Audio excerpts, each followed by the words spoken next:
session avec le docteur Maxime Cournot, ex-toulousain, et c'est un grand plaisir pour moi de l'introduire dans cette session, qui va nous dire si les statines sont vraiment indispensables dans la prise en charge de la pathologie cardiovasculaire. Bien, Madame le Président, Monsieur le Président, chers collègues, parler un peu de la polémique autour des statines. Donc, mes conflits d'intérêts sont là, mais je suis désolé, j'ai tapé néant dans Google, ça a sorti ça. Donc quand Ruben Verhapen m'a proposé de parler des statines, d'abord j'ai été très très content, et puis je me suis dit comment on va s'y prendre, on a 12 minutes. Comme spécialiste des lipides depuis quelques années, en fait, je vais aller sur mon ordinateur et puis je vais ouvrir mon dossier Mes documents topolipides que vous avez là. Et puis, un petit peu comme tout le monde, je vais aller piocher les diapositives indispensables pour vous faire un best-of autour du bénéfice et des risques des statines en cardiologie. Et dans ce topo, sûrement, on aurait mis des choses que vous connaissez. Par exemple, cette diapositive qui est fameuse. Et vous m'excuserez cette petite mise en abîme, en fait c'est moi qui l'ai prise dans un autre congrès récent, là, puisqu'on a droit à chaque fois, hein, donc vous voyez la diapositive au mur qui s'appelle le lien indéniable entre cholestérol et mortalité cardiovasculaire, que vous avez déjà vu 10 fois. Peut-être indéniable et un mot un peu excessif, on en parlera plus tard. On aurait certainement mis dans le topo aussi cette diapositive-là qui est non moins fameuse, mais qui est de contrebande, parce que je l'ai récupérée à l'ESC à Barcelone, donc l'étude Réville n'a absolument rien à faire dedans. C'est une diapositive, et Gilles vous en a présenté une autre. Celle-ci est celle de 2016, qui reprend l'ensemble des essais cliniques qui participent à la Cholesterol Treatment Realist. Et donc là, vous avez beaucoup d'essais cliniques. Vous avez toujours en abscisse la différence de LDL cholestérol entre les deux groupes. Alors des fois c'est statine, placebo, des fois c'est des comparaisons de stratégie, statine ou statine autre hypolipémiante. Toujours est-il que c'est l'écart de LDL cholestérol entre les deux groupes. En ordonnée, vous avez la baisse du risque cardiovasculaire. Et comme vous l'a dit Gilles tout à l'heure, on a cette relation qui est linéaire ou log linéaire.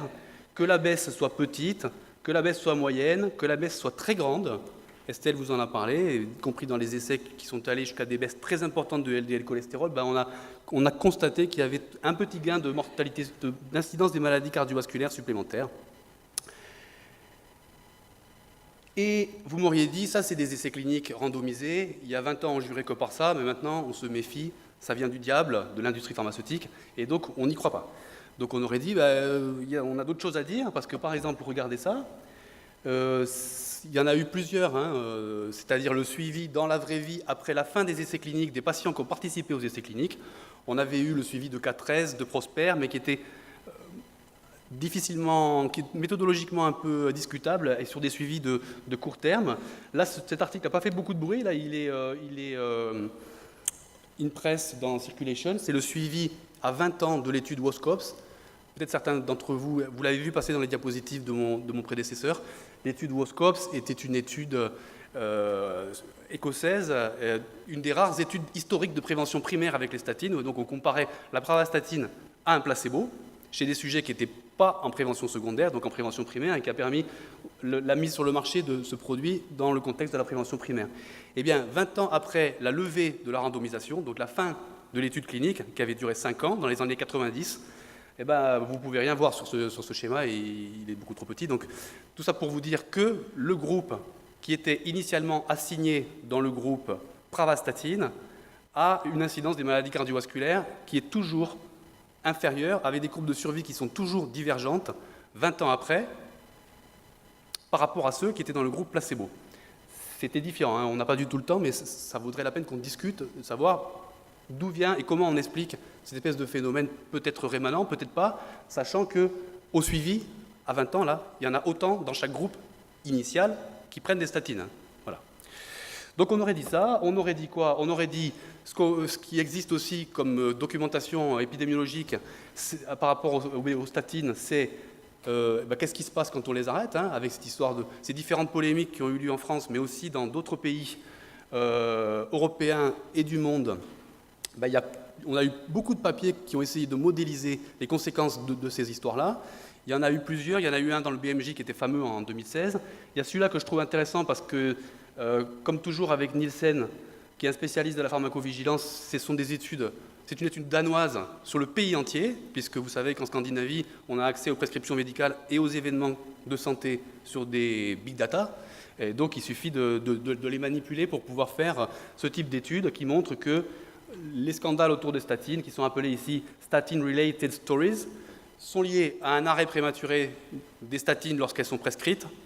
Et cet arrêt prématuré est lié, faites-moi confiance, on ne voit rien non plus, à une surincidence des événements cardiovasculaires majeurs et à une surmortalité.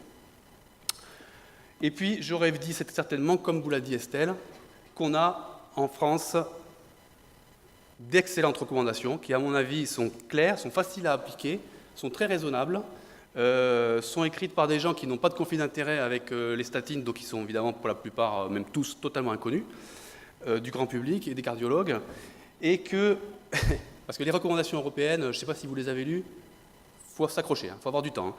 Celles-là, elles sont quand même assez pragmatiques. Et puis je me suis dit que mes collègues allaient vous montrer tout ça avec beaucoup plus de brio que moi, et qu'en fait, je voudrais garder les 6 minutes qui me restent pour vous faire passer un message plus général autour de cette polémique. Ce message général, c'est que, à mon sens, il faut toujours réévaluer les dogmes en médecine, ne jamais rien considérer comme définitif. Moi, je pense que c'est plutôt une qualité, quelque chose qu'on doit toujours faire.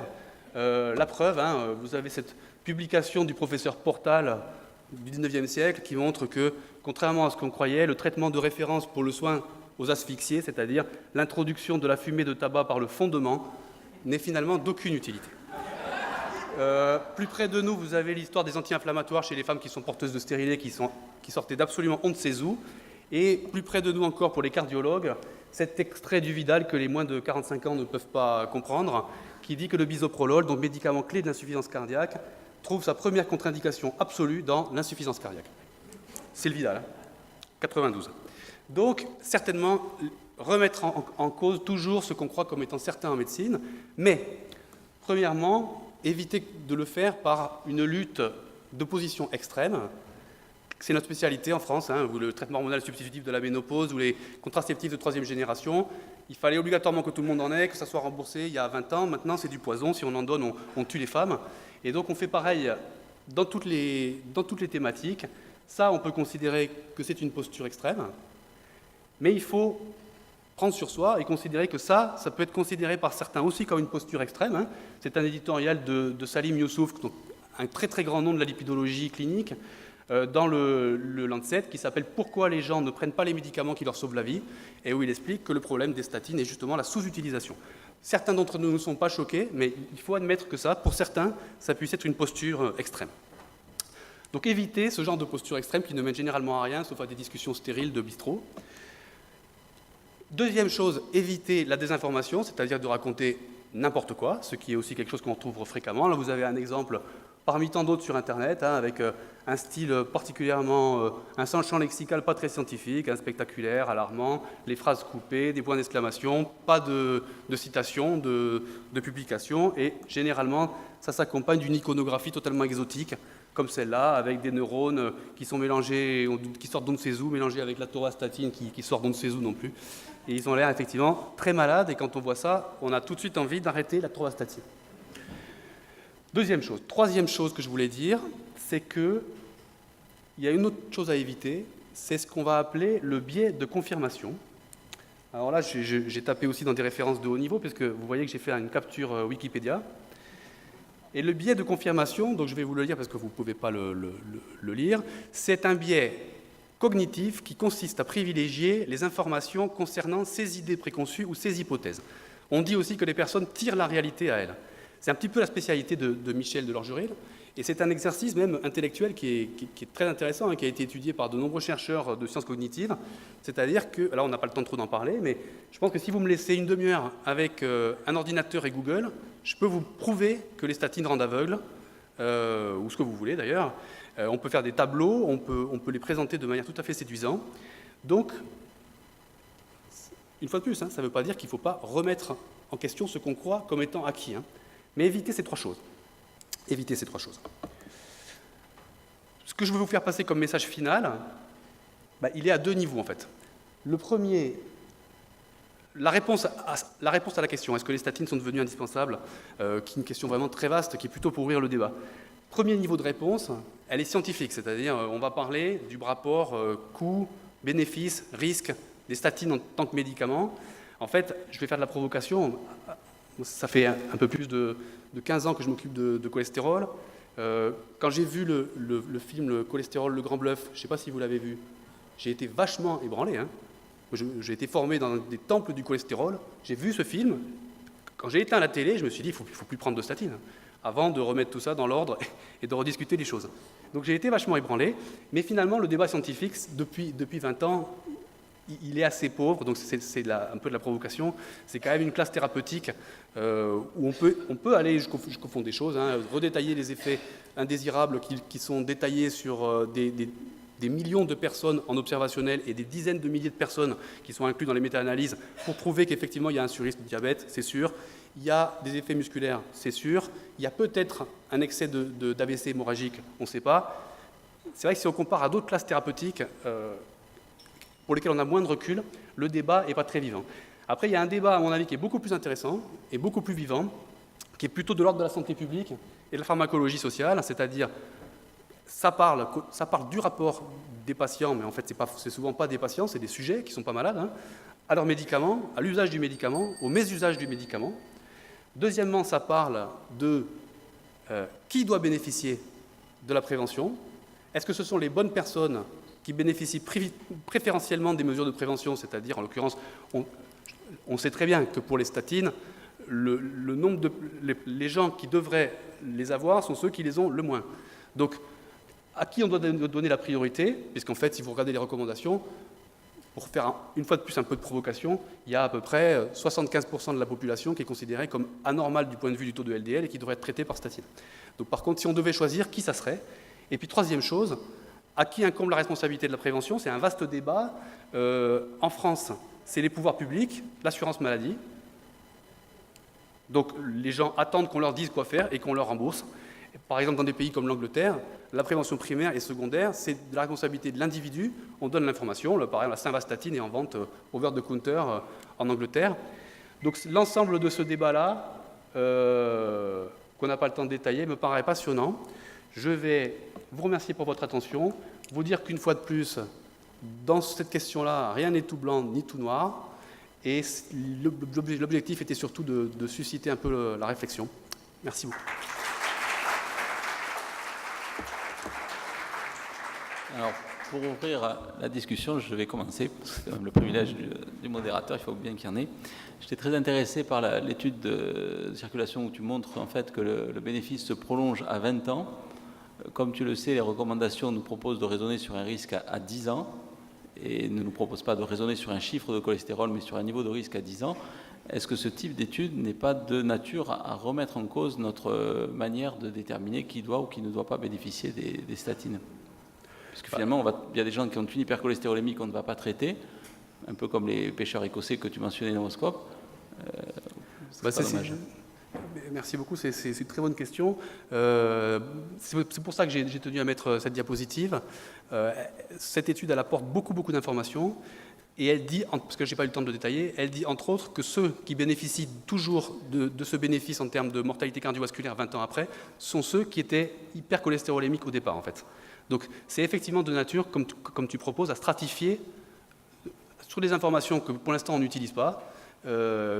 En tout cas, ça renforce l'idée de dire que c'est les patients à plus haut risque qui doivent être prioritaires, parce que là, en l'occurrence, le bénéfice, on l'observait au-dessus d'1,90 g de LDL cholestérol à l'inclusion, c'est-à-dire beaucoup. Donc ceux-là, en tout cas, on a des éléments pour dire, pour ceux qui disent en prévention primaire, les statines, ça ne marche pas. C'est quand même un des postulats de la Ligue anti-statine, révisionniste. Là, ça n'a pas été financé par le groupe qui avait financé l'étude de départ. Ça permet de stratifier en disant, non, les sujets qui étaient à haut risque, ils ont gardé un bénéfice et pas des effets indésirables observables supplémentaires à 20 ans. Donc c'est quand même des informations supplémentaires. On a des questions dans la salle? Oui. Une petite question. Je on se retrouve à La Réunion souvent avec des patients qui ont eu des artériopathies sévères qu'on traite et qui ont les LDL qui sont relativement bas. J'en ai vu encore la semaine dernière à 0,7, 0,8 alors qu'ils ont une apathie très sévère. Que faire à ce moment-là? Est-ce qu'on introduit un traitement par statine ou est-ce qu'on ne les traite pas par statine? Alors ça, c'est une très très très bonne question à laquelle je n'ai pas la réponse et qui est une question très réunionnaise parce qu'en fait, moi qui m'occupais de cholestérol à Toulouse, j'ai été très déçu en arrivant ici parce qu'effectivement, les gens, ils n'ont pas beaucoup de cholestérol. Et on m'appelle beaucoup plus souvent pour ce que tu viens de dire que pour quelqu'un, effectivement, qui a toujours 1,90 g alors qu'il a fait un infarctus et qu'il a déjà du Tavor 80 et qu'est-ce qu'on fait, etc. Et cette question revient extrêmement souvent. Il n'y a pas, au-delà de 0,5 g par litre, jusqu'à 0,5 g par litre, on peut toujours arguer qu'on a mis en évidence des bénéfices supplémentaires et qu'il faut arriver jusqu'à 0,5 chez le vasculaire. Au-delà de 0,5 g par litre chez le sujet naïf, c'est-à-dire quand on t'appelle pour un sujet qui a 0,4 sans traitement et qui a de l'athérosclérose, à mon avis, c'est une réponse individuelle. Moi, j'ai tendance à dire que chez les patients qui ont une athérosclérose précoce, étendue, récidivante, je suggère des faibles doses de statine en partant plutôt sur des effets dits pléiotropes que vraiment sur la baisse du LDL qui est très bas. Ça, c'est une posture purement individuelle et on peut tout à fait me démontrer que ce n'est pas une bonne idée. Moi, je propose ça. Chez les sujets à très haut risque de récidive. Merci Maxime pour cette présentation très intéressante.